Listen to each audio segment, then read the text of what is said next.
पहले तो आपके चैनल्स के माध्यम से सभी धर्मशाला निवासियों को नमस्कार। इसमें थोड़ा सा मैं आपको जानकारी देना चाह रहा हूँ कि जो हमारा ये त्रियुंड वाली ट्रैकिंग साइट है, ये बहुत ही हमारी फेमस है ट्रैक साइट है। उसमें दुनिया भर से, हमारे देश से भी और विदेश से भी पर्यटक ट्रैकर्स घूमने के लिए आते रहते हैं। इसमें माननीय न्यायालय के आदेशानुसार इसको रेगुलेट करने की आवश्यकता जो है हमें है। तो इसके लिए हमने हमारी जो हिमाचल प्रदेश की revised policy on eco tourism है, जिसमें सर्कल लेवल सोसाइटी के चेयरमैन वर्दी CCF टेरिटोरियल धर्मशाला हैं, उनकी अध्यक्षता में एक हाल ही में मीटिंग संपन्न हुई, जिसमें हमारे स्थानीय स्टेक होल्डर, जिनमें hotel association, trekkers association, adventure tourism से जो एसोसिएशन से संबंधित लोग हैं, वह स्थानीय स्टेक होल्डर भी उपस्थित रहे। तो सर्वसम्मति से इसमें यह फैसला किया गया कि इस जो हमारी अनरेगुलेटेड ट्रैकिंग है, इसको रेगुलेट किया जाए। तो इसको रेगुलेट करने के कारण सबसे पहले विभाग की मंशा ये है कि हमें इस क्षेत्र की कैरिंग कैपेसिटी को भी ध्यान में रखना है। ये हमारा हिमालयन धौलाधार जोन का एरिया है, जो कि इकोलॉजिकली बहुत ही सेंसिटिव है। तो अनरेगुलेटेड ट्रैकिंग टूरिज्म होने से इस क्षेत्र में बहुत ही ज़्यादा पर्यटक हजारों की संख्या में कई बार एक दिन में चले जा रहे हैं। जब इतने लोग ऊपर हमारे त्रियुंड क्षेत्र या इलाका की तरफ जा रहे हैं, तो कोई भी वहाँ पे प्रॉपर हमारी टॉयलेट की फैसिलिटी ना होने की वजह से जो है ओपन डेफेकेशन हो रही है। और कई लोग जो है थोड़े इनसेंसिटिव भी हैं, तो वो अपनी बियर बोतल्स, शराब की बोतलें, अन्य प्रकार की प्लास्टिक की बोतल्स, गंदगी भी वहाँ पे फैला जाते हैं। हमारा ये क्षेत्र जो है, इसमें हमारे कई वाटर कैचमेंट जो प्लान्स हैं इसी पे बने हुए हैं, और इससे पानी के भी पोल्यूट होने की आशंका रहती है। तो माननीय न्यायालय के आदेश व इन सभी जरूरतों को जो मैंने आपको भी बताया, इनको मद्देनजर रखते हुए हमने revised policy on eco tourism, जो कि हिमाचल प्रदेश सरकार द्वारा मान्यता प्राप्त है, इसके तहत यहाँ की जो ट्रैकिंग है इसको रेगुलेट करने का फैसला किया है। इसमें बहुत ही साधारण सा शुल्क रखा गया है, लगभग 200 रुपये जो है डे हाइकिंग के लिए है, और 1000 रुपया 2 मैन टेंट के लिए है। अगर कोई लोग वहाँ रात को रुकना चाहते हैं, टेंट पिचिंग करना चाहते हैं, तो 1000 रुपये का शुल्क है।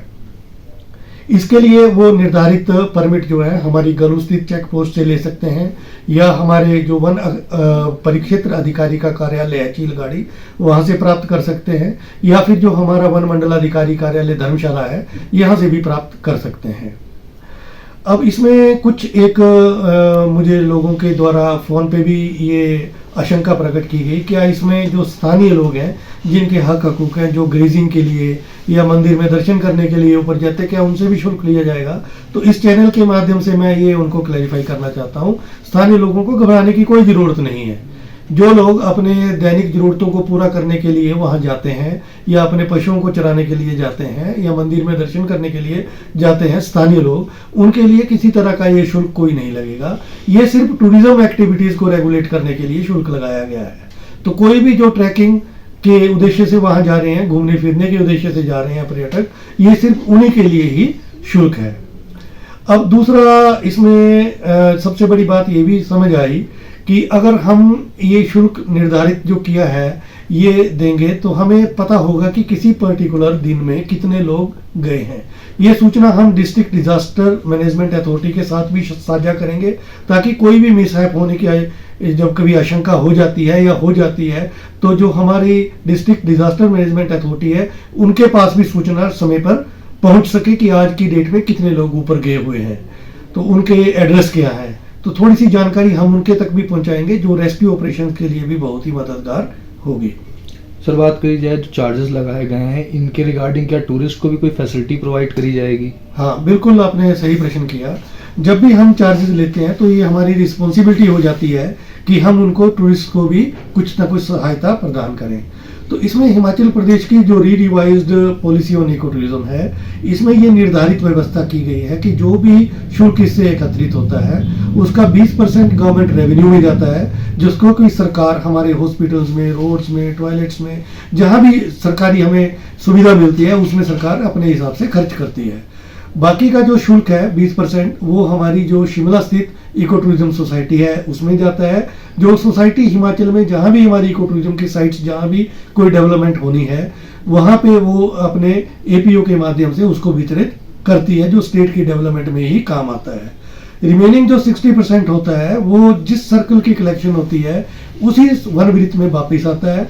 तो उस वन वृत्त में पड़ने वाले जितने भी हमारे वन मंडल रहते हैं, डिविजन्स रहते हैं, उनके जो अप्रूव्ड प्लान्स रहते हैं इको टूरिज्म डेवलपमेंट करने के, जैसे हमारे पास सतोबरी में बहुत अच्छी इको टूरिज्म की फैसिलिटी है जिसमें ट्री हट है और टेंट्स हैं, उनमें सुविधाएं देने के लिए, उनके रख रखाव करने के लिए, और जैसे हमारे पास बनोई में एक नेचर पार्क है, इस तरीके की एक्टिविटीज में वो बाकी का जो 60% है वो स्टेट में टूरिज्म से संबंधित गतिविधियों को बढ़ावा देने के लिए ही खर्च किया जाता है। साथ ही अगर बात करें, हाल ही में एक जो टूर ऑपरेटर थे, होटल कार्रवाई थे, उन्होंने ज्ञापन दिया था कि जो रेट है थोड़े कम किए जाए, तो इसको लेकर विचार जो है वन विभाग करेगा कि इन रेट्स को थोड़ा कम कर दिया जाए। हाँ, उनकी जो मांग है वो हमारी जब भी अगली मीटिंग होगी हमारी सर्कल लेवल की, जिसमें वर्दी सीसीएफ टेरिटोरियल धर्मशाला चेयरमैन है, जब भी उनकी अध्यक्षता में मीटिंग होगी जिसमें स्थानीय स्टेक होल्डर्स जैसे ट्रैकिंग एसोसिएशन, होटलर एसोसिएशन या एडवेंचर टूरिज्म जो ऑपरेट करते हैं, ट्रैकिंग ऑपरेटर्स जो हैं, उनकी जो भी डिमांड्स होंगी वो उस मीटिंग में उन्हीं स्टेक होल्डर्स की प्रेजेंस में वहाँ पे उन पर चर्चा की जाएगी, और जो भी जेन्युइन उनकी मांगे होंगी उनको मैं आश्वासन देता हूं कि वो माना जाएगा। सर, कुछ लोगों का ये भी कहना है कि एक तरफ जिला कांगड़ा को पर्यटन राजधानी घोषित करने की बात कही जा रही है, दूसरी तरफ इस प्रकार के शुल्क लगाए जाएं तो इससे टूरिस्ट जो है डाइवर्ट होकर अन्य राज्यों की तरफ जाएगा, तो इस पे क्या कहना चाहेंगे? जब भी किसी तरीके को क्या टूरिज्म हम रेगुलेट करते हैं तो उसमें एक साधारण सा शुल्क लगाया जाना इस प्रक्रिया का ही एक हिस्सा है। तो जितना हम इसमें छोटा सा शुल्क लेके लोगों को सुविधा देंगे तो उससे ज्यादा टूरिस्ट आकर्षित होंगे। ये मतलब उनको टूरिस्ट को डेटरेंट का काम नहीं करेगा, बल्कि और ज़्यादा टूरिस्ट इस एरिया में रेगुलेट होने पे जो अपने आप को सेफ महसूस करेंगे, उनको टॉयलेट की, पीने के पानी की इत्यादि अन्य सुविधाएं जब मिलेंगी, रास्ता ट्रैक हम अच्छे से मेंटेन कर पाएंगे, तो इससे टूरिज्म को और बढ़ावा मिलेगा। तो इस आपके सभी चैनल्स के माध्यम से मेरा स्थानीय जितने भी हमारे टूर ऑपरेटर्स हैं, ट्रैकिंग ऑपरेटर्स हैं, होटल एसोसिएशंस हैं, एडवेंचर टूरिज्म ऑपरेटर्स हैं, वो स्थानीय जनता है, सभी से मैं आग्रह करूंगा कि इस अनरेगुलेटेड एक्टिविटी को रेगुलेट करने में वन विभाग की मदद करें, ताकि हम पर्यटकों को ज़्यादा से ज़्यादा सुविधा दे पाएं और इस क्षेत्र की इकोलॉजी, पर्यावरण को भी सुरक्षित रख पाएं, ताकि लोग वहाँ पे गंदगी ना फैला पाएं। अनरेगुलेटेड कोई भी एक्टिविटी, अनलॉफुल कोई भी एक्टिविटी हमारे वन क्षेत्र में ना हो पाए। तो आप सभी लोगों का सहयोग इसमें अपेक्षित रहेगा। सर, इसमें एक बात है कि जो टूरिस्ट है वो आउट ऑफ द स्टेट आता है, तो जब भी वो सर्च करता है तो या तो वो ट्रैकिंग साइट पे उसको इन्फॉर्मेशन मिलती है कि यहाँ पे शुल्क देना पड़ेगा, तो क्या कोई ऑनलाइन माध्यम से भी वो अपनी परमिशन ले पाएगा फॉरेस्ट डिपार्टमेंट से, या उसको ऑफलाइन आपके ऑफिस में? वन विभाग में पिछले 3-4 वर्षों से ऑनलाइन ही ये जो रिजर्वेशन के प्लेटफॉर्म है ये लगभग उपस्थित हैं।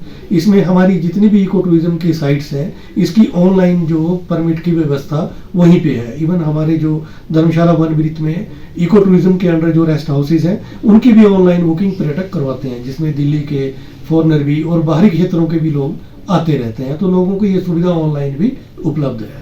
सर, आम नागरिक की बात करें तो जो चार्जेस आपने रखे हैं, इसके अलावा जो टूर ऑपरेटर हैं उनको भी इनको चार्ज करना पड़ेगा, तभी वो टेंट वहाँ पे लगाने देंगे उनको। हाँ। तो एक नागरिक के लिए 25 से 30 हज़ार के बीच में एक टेंट का जो चार्जेस है वो पड़ जाता है। तो आपको लगता है कि कहीं ना कहीं इससे जो पर्यटन है वो हमको अमाउंट जो है वो ज़्यादा पे करना पड़ेगा? इसमें ऐसा है कि जैसे ही ये रेगुलेशन चलेंगी तो जो जो चीज़ें निकल के सामने आएंगी उस पर गौर किया जाएगा। अगर कहीं इसमें चेंज करने की, इसमें सुधार करने की आवश्यकता महसूस होगी तो समय के साथ किया जा सकता है। साथ ही सर, वन विभाग की बात करें तो स्मार्ट सिटी के साथ मिलकर कई प्रोजेक्ट जो सौंदर्यीकरण के लिए चलाए जा रहे हैं, तो अहम कौन कौन से प्रोजेक्ट अभी प्रगति पे हैं जो आने वाले समय में धर्मशाला के लिए खोले जाएंगे? हाँ, ये आपने बहुत ही इसमें एक रेलिवेंट प्रश्न किया। जैसे आपने कहा कि जो शुल्क हम लेते हैं फिर वो आगे कैसे यूटिलाइज होता है, तो मैं इस चैनल के माध्यम से ये भी बताना चाहता हूँ कि हम इको टूरिज्म साइट्स जो है डेवलप करते हैं। जैसे अभी हमारे पास यहाँ धर्मशाला में सतोबरी नामक स्थान के ऊपर इको टूरिज्म साइट है। इसके अलावा हमारा जो लगभग जो और 8 रेस्ट हाउस हैं उनमें इको टूरिज्म की पर्यटकों के ठहरने की सुविधा उपलब्ध है। अभी आपने जो प्रश्न किया स्मार्ट सिटी के साथ, धर्मशाला में स्मार्ट सिटी के साथ मिलके हमने बनोई नेचर पार्क अब बना दिया है, जो पर्यटकों के लिए खोल दिया गया है, जिसे हम मेंटेन भी कर रहे हैं और पर्यटकों को वहाँ पे नेचर अवेयरनेस और भी जो वन्य जीवों और फ्लोरा फोना से संबंधित जो जानकारी है अवेयरनेस के लिए वो देने की सुविधा वहाँ पे रखी गई है। एक बनोई नेचर पार्क है। इसके अलावा धर्मकोट में एक इको टूरिज्म की साइट डेवलप की जा रही है, जिसमें लोगों को लॉजिंग रहने की फैसिलिटी भी मिलेगी, साथ में नेचर के बारे में भी अवेयरनेस किया जाएगा। इसके अलावा हमारे पास अभी जो स्मार्ट सिटी के साथ मिलके हमने जो हमारा सबसे यहाँ धर्मशाला का बिजी एरिया है मैक्सिमस मॉल के ऑपोजिट, वहाँ पे हमने एक छोटी से पार्क की बैठने की दिन में व्यवस्था विकसित की है, जिसमें प्लांटेशन भी की गई है, सेल्फी पॉइंट भी विकसित किया गया है, ताकि पर्यटक 2 पल सुकून के यहाँ भी बिता सकें। एक और बहुत ही अच्छी साइट हमने यहाँ धर्मशाला के अंदर डेवलप की है, जो सर्किट हाउस के बिल्कुल ऑपोजिट है। अगर आप वहाँ देखें, वहाँ भी थोड़ा सा इकोलॉजी के प्रति लोगों को सेंसिटाइज करने के लिए छोटा सा इकोलॉजी से संबंधित एक डेमोन्स्ट्रेशन है, उसके साथ बैठने के लिए, दिन में अपना समय बिताने के लिए भी सुविधा वहाँ पे उपलब्ध है। इसके अलावा हमारे पास डिपो बाजार के नज़दीक ही एक पार्क डेवलप किया जा रहा है, जिसमें पर्यटकों के साथ साथ स्थानीय लोग भी अपना समय जो है और मॉर्निंग इवनिंग वॉक वहाँ पे कर सकें। साथ में बैठने की सुविधा के लिए गज़ीबो लगाए जा रहे हैं, अच्छी नेचर ट्रेल पार्क उपलब्ध कराया जा रहा है। इसके अतिरिक्त हमारा जो बहुत ही यहाँ पे एक इम्पोर्टेंस का एरिया है धर्मशाला में, शहीद स्मारक। शहीद स्मारक के साथ ही मिलता जो निचला क्षेत्र है, जहाँ पे डिग्रेडेड हमारी फॉरेस्ट लैंड थी, उसको भी एक बहुत ही सुंदर पार्क के रूप में हम डेवलप कर रहे हैं, जिसमें लोगों को एक तो इकोलॉजी के बारे में, पर्यावरण संरक्षण के बारे में जानकारी दी जाएगी। इसके साथ ही वहाँ पे सुबह और शाम दिन में घूमने के लिए वॉकिंग ट्रेल्स बनाई जा रही हैं, गजीबोस हैं, बेंचेस हैं, और साथ साथ हमारी जो इकोलॉजी या पर्यावरण को कैसे हमने बचा के रखना है फ्यूचर जनरेशन के लिए, बच्चों को दिन में पिकनिक मनाने के लिए, उनको जानकारी देने के लिए पर्यावरण संबंधी ये सारी सुविधाएं जो है विकसित की जा रही हैं। ये प्रोजेक्ट भी लगभग कंप्लीशन की स्टेज पे ही है। डिपो बाजार वाला भी लगभग कंप्लीशन की स्टेज पे ही है। मैक्सिमस मॉल के ऑपोजिट कंप्लीट हो चुका है। हमारा सर्किट हाउस के ऑपोजिट जो छोटा सा पार्क है वो कंप्लीट इस समय हो चुका है। तो आने वाले समय में भी हम चाह रहे हैं कि धर्मशाला में पर्यटकों के साथ साथ स्थानीय लोगों को भी बेहतर सुविधाएं देने के लिए और इस क्षेत्र के पर्यावरण संरक्षण के लिए वन विभाग पूरी मुस्तैदी के साथ, पूरी जिम्मेवारी के साथ स्थानीय लोगों के साथ मिलकर काम करने के लिए प्रतिबद्ध है।